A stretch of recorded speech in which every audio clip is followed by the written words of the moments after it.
I get to the sermon, I have to say that two things. One was that in Tennessee, the loud and instrument that some people loved and some people considered obnoxious was the bagpipe, with all of the Scottish folks there. But in Texas, with all of us Germans and Czechs, the accordion is the instrument of the angels. And when I lived in LA in the late 80s, there was a group there called the Bobs, and they had a song called "I Got a Bulky Rhythm in My Soul," and it was about polkas. And I was like, yeah, that's my song. Thank you, all of you. There are 7 I am statements in the Gospel of John. They begin in the 6th chapter and they end in the 15th. It takes up a big part of the book. I'm the bread of life. I am the light of the world. I'm the door. I'm the good shepherd. I'm the resurrection and the life. I am the way, the truth, and the life. I am the vine. The author of John, ever the poetic spiritual type, gave us words that describe the character of Jesus. Character isn't something we talk about a lot, but I think is very important. You know, this book was written 90 to 100 years after Jesus' death. And John wrote to describe the quality of the character of Jesus and why people would want to follow in his way to people who would have never met him. Today's I am statement is the vine. I am the vine. Be with me, be rooted with me, and we will together produce the fruits of life.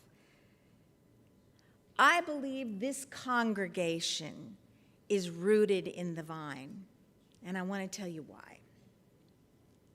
First of all, I've been reading a book called The Kingdom, the Power, and the Glory by Tim Alberta. And this week, I became engrossed with a book by NPR journalist Sarah McCannon, The Ex-Evangelicals. I'm listening to it on audio, and it's hard for me to do anything else. You know, I really don't have any real experience with evangelicalism. It's just not my background. I mean, I went to friends' churches growing up, and people have told me about being raised in evangelical homes and going to Christian schools where they were taught things such as dinosaur bones being placed by Satan to tempt Christians.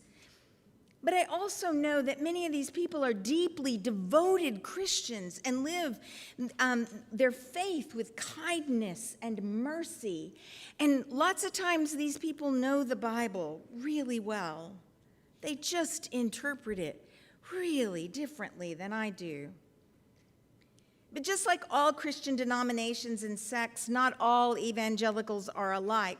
But it does seem, in my limited knowledge, that fear plays an outsized role in this multifaceted entity known as American evangelicalism. Fear of being impure, fear of being sent to hell forever, fear of not telling enough people about Jesus, fear of missing God's call because you were busy doing something else, fear, fear, fear, fear. And when I started doing research for this sermon, I was surprised at the number of essays that I ran across that focused on the pruning and the burning of withering branches, instead of focusing on love, bearing fruit, and loving one another. So holy joy is found in the person who is a light, a door, a shepherd, a truth, a way. And all of that can be found within us and enlighten and enliven us. Instead, they worried about being chopped off and tossed into a burn pile. And many of them talked about this fire burning forever and ever and ever and ever. Now, John wrote at a time that People would have understood vineyard imagery. In fact, a study published in the 2003 issue of the journal Science suggests that the harsh climate during the Pleistocene era paved way for the domestication of the grapevine around 11,000 years ago in Near East or today's Israel. All of the rest of the grapes in the world, the Italian grapes, the French grapes, the American grapes, came from these first domesticated grapes in ancient Near East. So when John wrote about pruning the vines, his audience probably had a near to firsthand or a firsthand knowledge of what it meant to produce grapes, of what it meant to prune a vine. Now, grapevines are pruned every year. And there are different ways to prune a vine, but I won't go into that detail. And different grapes require different kinds of pruning, but all must be pruned to produce bountiful crops. If they're not pruned, they grow leggy and rangy, and they have lots and lots and lots of leaves, and all the nourishment from the roots goes into these woody vines and leaves instead of juicy grapes. If you're following the way, guided by the light, living in truth as part of the vine, you will bear fruits of joy and love. You will love one another. And if that's not happening in your life, well, that's a leggy, woody, leafy branch that needs to be pruned. Just burn it, get rid of it, stop it from continuing to grow. If it's not bearing fruit, it's not what you want. In fact, the leaves and the branches take nourishment from the plant. It's not frightening. It's not forever damnation. It's helpful. I do not believe the gospel writer wrote to frighten us into submission. What kind of grapes will we produce if we are just squashed? Remember, all these I am statements started after the feeding of the 5,000. People showed up and they said, how can we continue to get this food? I want to know how to get this food. And Jesus said, hey, listen, y'all, you're missing the point. I am the bread. I eat this bread. Do what I do. Follow my ways.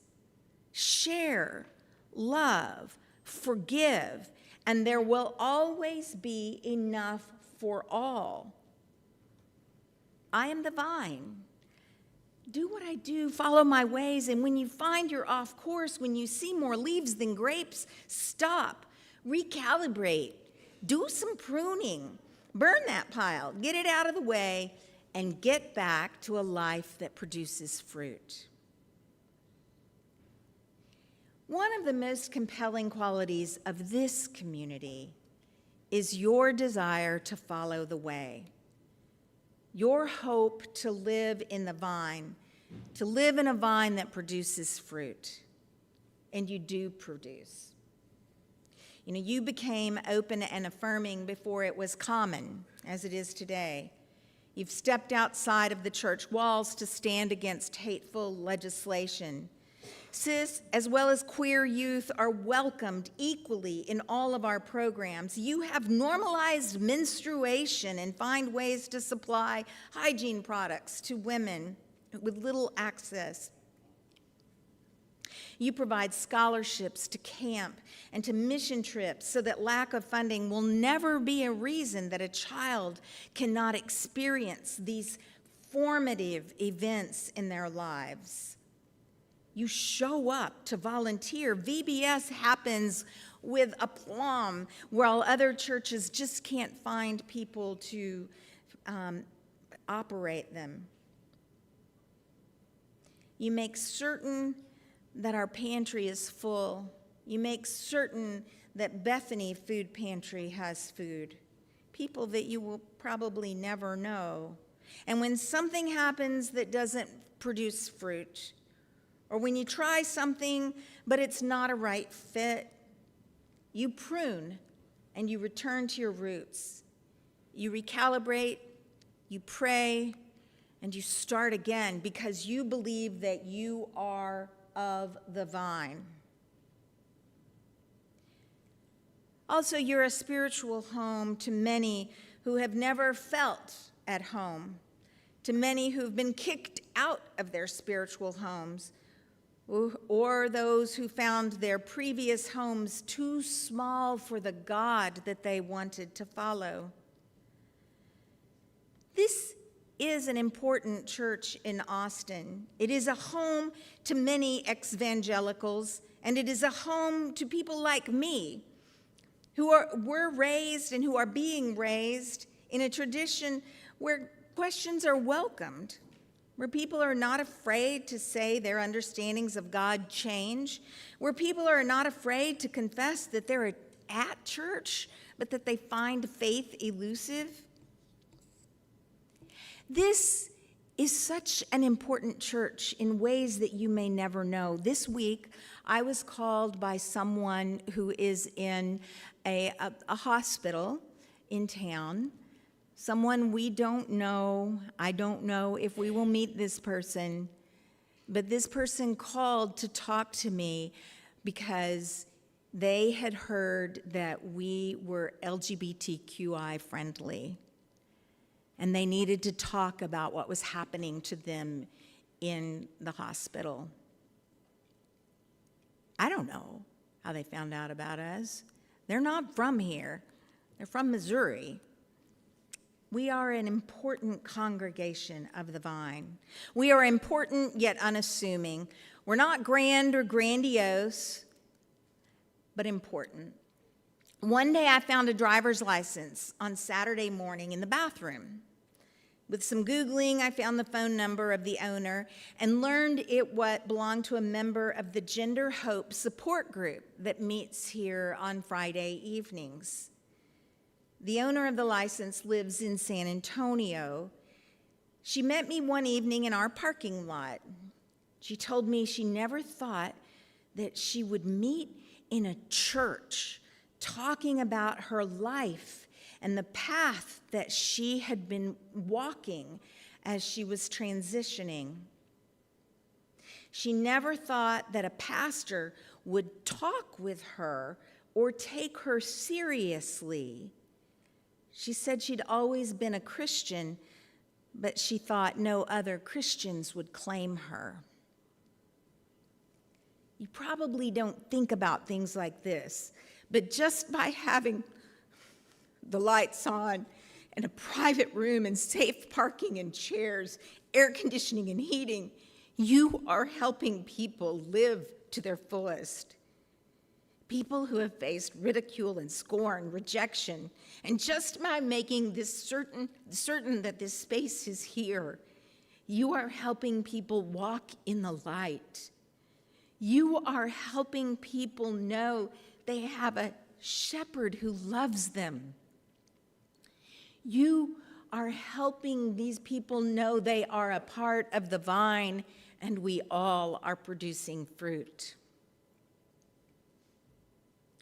I tell you all of this because all of this, our youth programs, our adult programs, our building, our staff, our outreach, all cost money. Both the Christian Church Disciples of Christ and the United Church of Christ, the two denominations with whom we are affiliated, are what's called congregationally based. This means that each congregation is responsible for its own expenses, their buildings, their grounds. We receive no funds outside of what we raise in our tithes and offerings. And we're in a tight spot. A few weeks ago, we had financial fun facts after after church. It's work for me, I guess. I love it. She helped us see that during the pandemic, UCC was the recipient of your extra generosity. We were also the recipients of PPP grants. And since then, we've been drawing from those years of largesse, and we're not replenishing the pot. Now, it's not unusual for churches to operate on a tight budget, and it's not unusual for a church to keep most of its money in mission rather than in a bank account. But we're not going to be able to keep up at the rate we're going. Last year, we passed a huge deficit budget, and we're not going to do that again this year. And we are about $30,000 under our projected deficit. Some of you are concerned about the interim period and want to hurry up and hire your settled pastor before you make a pledge or before you commit financially. I want you to know that the search process is so much more than just the search committee. We have been doing that work since I got here. And I want to tell you that work to create the search committee is underway. And they will be assembled and begin their work in earnest once they are announced to the congregation, and it will happen before the end of the year. The interim search process is not a speedy one, especially under certain conditions. And the search process is more than just the search committee. You've been engaged in the necessary and difficult work of search since I've been here. We've been transparent about staffing issues and decisions that led to them. You've looked backwards and forwards in the Janus groups. We've made certain that financials are transparent and available to everyone. We are working to make all of those things even more transparent. We've hired a new youth ministry director after hearing from members what they want from this position. And we're almost complete with a total revision of our bylaws. We've updated our employee handbook. We now have a financial handbook. We soon will be finished with a set of church-wide policies. We have a dedicated group of people working to xeriscape our grounds and assist with providing an urban pollinator corridor. A group has formed that will take on church-wide recycling and maybe composting. And we are working to tidy up our roles so we know who is a member and who is not. And we've done all that while our numbers are growing and people have learned to laugh and to live in joy once again. Those all may seem a little boring, but they're essential for the operation of a healthy and vibrant congregation. And we are doing all the necessary and sometimes tedious work of putting our house aright so you may welcome your next pastor. But we are in a tight spot financially. We're only buying absolute essentials through the end of the year. And we'll build our budget based on an understanding of what our usual pattern of giving is and what is pledged. We're not going to present a budget like we did last year. If we do not have a robust stewardship campaign, we'll be forced to make some difficult decisions. I'm the only position that is full-time and who has benefits, and you may be forced to change that. And I have to say, though, that searching for a full-time pastor with an anemic budget is an unfortunate place to be. We are a loving community. We are a giving community of our time, but traditionally we are not a pledging community. A minority of this congregation supports the whole financially. I don't know who gives and who doesn't give. That different pastors manage that in different ways. I've always been that I don't want to know. But I know the aggregates, and I know that there's a small number of people who give regularly. And I know people can or cannot give to the church for a wide array of reasons.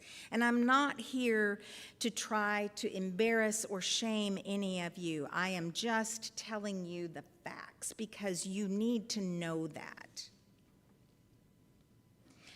And if you want a superlative pastor, one who can meet the needs of this beautiful congregation, if you want to continue with our unique and welcoming children and youth spiritual formation programming, if you want to continue to be a welcoming space to people who may have no other space, you must consider what you can give.